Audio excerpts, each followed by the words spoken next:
யாரிடமெல்லாம் உன்னை அனுப்புகின்றேனோ அவர்களிடம் செல். எவற்றையெல்லாம் சொல்ல கட்டளை இடுகின்றோனோ அவற்றை சொல். இது இறை வாக்கினர் எரேமியாவிற்கு ஆண்டவர் கட்டளை இட்டது. செல், கோ, சொல், டெல். இது அழைக்கப்பட்டவரின் விருப்பமல்ல, மாறாக அழைப்பவரின் திருவுளமே நிறைவேற்றப்பட வேண்டும். இத்திட்டத்தை நிறைவேற்றுவதற்கான ஆற்றலையும் அவரே தருகின்றார். இறைவனின் உடனிருப்பதுதான் காட்ஸ் பிரசன்ஸ், இறை வாக்கினரின் ஒரே கையிருப்பு.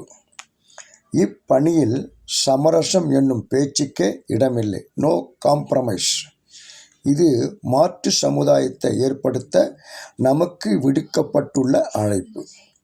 சமய அடிப்படை வாதங்களும் அரசியல் தடை சட்டங்களும் அதிகார அடக்குமுறைகளும் கட்டவிழ்த்து விடப்பட்டுள்ள நமது சமய அரசியல் கலாச்சார சூழ்நிலையில் நமது இறைவாக்கு பணியில் நாம் யாருக்கும் அஞ்ச வேண்டிய தேவையில்லை.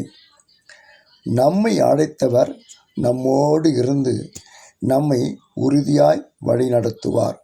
மார்க்கு 11:13.